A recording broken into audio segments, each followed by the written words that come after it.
ನಮಸ್ತೆ. ಈ ವಿಡಿಯೋವನ್ನು ವೀಕ್ಷಿಸುತ್ತಿರುವ ಎಲ್ಲ ನನ್ನ ರಾಯರ ಭಕ್ತರಿಗೂ ವಂದನೆಗಳು.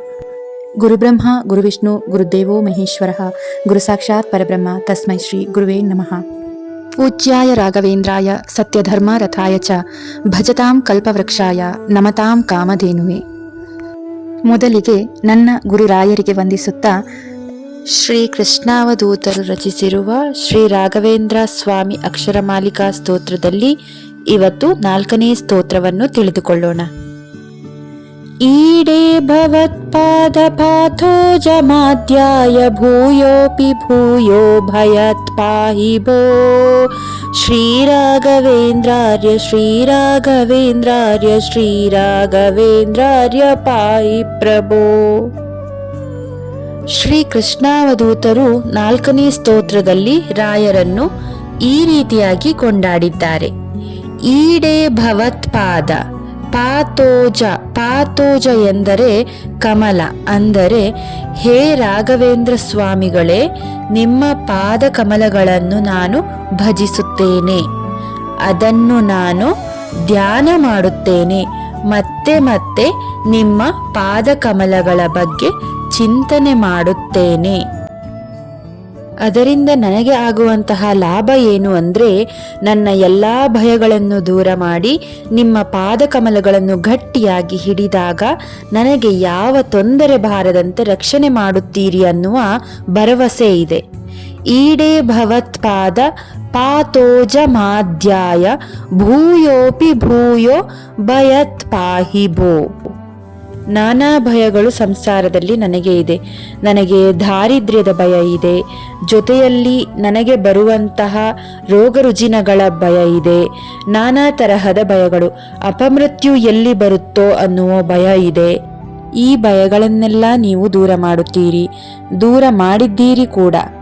ಆದ್ದರಿಂದ ನಾನು ನಿಮ್ಮನ್ನು ನಂಬಿದ್ದೀನಿ. ನಂಬಿ ಕೆಟ್ಟವರಿಲ್ಲವೋ ಈ ಗುರುಗಳ, ನಂಬದೇ ಕೆಟ್ಟರೆ ಕೆಡಲಿ ಅಂತ. ಪರಮಾತ್ಮನ ಪಾದಕಮಲಗಳಲ್ಲಿ ನೀವು ಮನಸ್ಸನ್ನ ಇಟ್ಟಿದ್ದರಿಂದ ನಿಮ್ಮ ಪಾದಕಮಲಗಳನ್ನು ಯಾರು ನಂಬಿದ್ದಾರೆ, ಆ ಪಾದಗಳಿಗೆ ಹತ್ತಿದ ಆ ಧೂಳು ನನ್ನ ಮೇಲೆ ಬಿದ್ದರೆ ನಾನು ಪವಿತ್ರನಾಗುತ್ತೇನೆ. ಅಂದರೆ ದೊಡ್ಡವರ ಪಾದದ ಧೂಳಿನಿಂದ ಮಜ್ಜನ, ಅಂದರೆ ಸ್ನಾನ ಮಾಡಬೇಕಂತೆ. ರಾಯರು ಪ್ರಹ್ಲಾದರು ಆಗಿದ್ದಾಗ ಹಿರಣ್ಯಕಶಿಪುವಿಗೆ ಇದೇ ಉತ್ತರ ಕೊಟ್ಟಿದ್ದಾರೆ. ಒಮ್ಮೆ ಹಿರಣ್ಯಕಶಿಪುವು ಪ್ರಹ್ಲಾದರಲ್ಲಿ ಹೀಗೆ ಕೇಳುತ್ತಾರಂತೆ, ಅಲ್ಲ, ನಾನು ಯಾವಾಗ ನಿನ್ನನ್ನು ಭಯಪಡಿಸಿದರೂ ನೀನು ನಿರ್ಭಯದಿಂದ ಉತ್ತರ ಕೊಡುತ್ತಿ, ನಿನಗೆ ಯಾರು ಬಲ, ನಿನ್ನ ಬೆನ್ನೆಲುಬು ಯಾರು?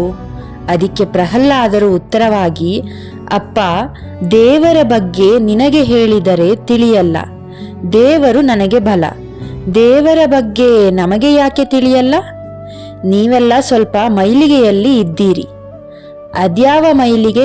ಸ್ನಾನ ಮಾಡಿ ಆಗಿದೆಯಲ್ಲ. ಈ ಸ್ನಾನ ಅಲ್ಲ, ದೊಡ್ಡವರ ಪಾದ ಧೂಳಿನಲ್ಲಿ ಮಜ್ಜನ ಮಾಡಿ. ಎಲ್ಲಿಯವರೆಗೂ ನೀವು ದೊಡ್ಡವರ ಪಾದ ಧೂಳಿನ ಮಜ್ಜನ ಮಾಡುವುದಿಲ್ಲವೋ ಅಲ್ಲಿಯವರೆಗೂ ನಿಮಗೆ ಖಂಡಿತ ದೇವರ ಬಗ್ಗೆ ತಿಳಿಯುವುದಿಲ್ಲ. ಈ ಒಂದು ಜಲದಿಂದ ಮಾಡುವ ಸ್ನಾನ ಒಂದಾದರೆ ಜ್ಞಾನಿಗಳ ಹಿರಿಯರ ಪಾದದ ಧೂಳು ಬೀಳಬೇಕಂತೆ, ಅದು ಬಿದ್ದರೆ ನೀವು ಉದ್ಧಾರ ಆಗುತ್ತೀರಿ ಅಂತ. ರಾಘವೇಂದ್ರ ಸ್ವಾಮಿಗಳೇ, ನಿಮ್ಮ ಪಾದಗಳನ್ನು ನಾನು ಯಾಕೆ ಗಟ್ಟಿಯಾಗಿ ಹಿಡಿಯುತ್ತೇನೆ ಅಂದಿದ್ದು? ಇಲ್ಲಿ ಈಡೇ ಅಂದ್ರಲ್ಲ, ಯಾಕೆ ನಿಮ್ಮ ಪಾದ ಧ್ಯಾನ ಮಾಡುತ್ತೇನೆ ಅಂದರೆ, ಅಪ್ಪಣ್ಣಾಚಾರ್ಯರು ಅಂತಾರೆ, ನಿನಗೆ ಒಂದು ವೇಳೆ ಮಂತ್ರಾಲಯಕ್ಕೆ ಬರಲಿಕ್ಕೆ ಆಗಲಿಲ್ಲ ಅಂದರೆ ಅನಾರೋಗ್ಯವೋ ಅಥವಾ ಹಣದ ಕೊರತೆಯೋ ಅಥವಾ ಬೇರೆ ಯಾವುದೋ ಸಮಸ್ಯೆಯೋ ಬೇಡ, ಅಲ್ಲ, ನನ್ನ ಸಮಸ್ಯೆಗೆ ಪರಿಹಾರ ಬೇಕಲ್ವಾ? ನಿನಗೆ ಪರಿಹಾರ ಇದ್ದಲ್ಲೇ ಒದಗಿಸುತ್ತೇನೆ. ಅದು ಹೇಗೆ ಸಾಧ್ಯ?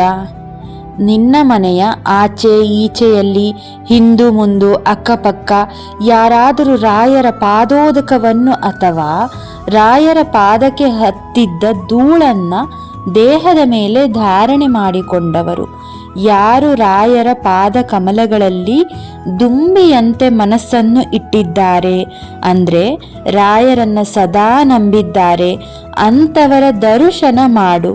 ಯಾರು ರಾಯರ ಸ್ತೋತ್ರವನ್ನು ಹೇಳಿ ಇನ್ನು ದಯಮಾಡಿ ಏನನ್ನೂ ಕೇಳಬೇಡಿ, ಬೆಳಿಗ್ಗೆಯಿಂದ ರಾಯರ ಸ್ತೋತ್ರವನ್ನು ಹೇಳಿ ಸಾಕಾಗಿದೆಯಪ್ಪ ಅಂಥವರ ದರ್ಶನ ಮಾಡು, ನಿನ್ನ ಎಲ್ಲ ಸಮಸ್ಯೆ ಬಗೆಹರಿಯುತ್ತದೆ.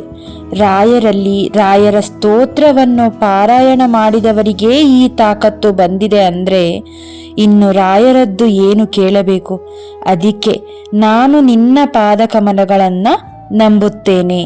ನಾನು ನಂಬಿದಾಗ ನನ್ನ ಎಲ್ಲ ಕಷ್ಟಗಳು ಹೋಗುತ್ತದೆ, ಇಷ್ಟಗಳನ್ನು ನೀವು ಕೊಡುತ್ತೀರಿ. ಆದ್ದರಿಂದ ಈಡೆ ನಿಮ್ಮನ್ನು ನಾನು ಭಜನೆ ಮಾಡುತ್ತೇನೆ. ಎಲ್ಲ ದಾಸರು ಅದನ್ನು ಅನುಭವಿಸಿದ್ದಾರೆ. ಈ ದಿಶೆಯಲ್ಲಿ ನಾನು ನಿಮ್ಮ ಪಾದಗಳನ್ನು ಹಿಡಿಯುವುದು ಯಾಕೆ ಅಂದರೆ ನನ್ನ ರೋಗಗಳನ್ನು ದೂರ ಮಾಡಿ ದೇವರ ದರ್ಶನವನ್ನು ಮಾಡಿಸುತ್ತೀರಿ. ಅಂತಹ ರಾಯರೇ ನಿಮಗೆ ಒಂದು ನಮನಗಳು ಅಂತ ಹೇಳಿ ಈ ಸ್ತೋತ್ರವನ್ನು ಮುಗಿಸುತ್ತಾರೆ. ಶ್ರೀಕೃಷ್ಣಾರ್ಪಣಮಸ್ತು. ಖಂಡಿತ ರಾಯರಿದ್ದಾರೆ. 5ನೇ ಸ್ತೋತ್ರದೊಂದಿಗೆ ಮುಂದಿನ ವಾರ ಸಿಗುತ್ತೇನೆ. ಈ ವಿಡಿಯೋ ಅನ್ನು ವೀಕ್ಷಿಸುತ್ತಿರುವ ನನ್ನೆಲ್ಲ ವೀಕ್ಷಕರಿಗೂ ನಮಸ್ಕಾರ. ಎಲ್ಲರಿಗೂ ಒಳ್ಳೆಯದಾಗಲಿ, ಒಳ್ಳೆಯದೇ ಆಗುತ್ತೆ.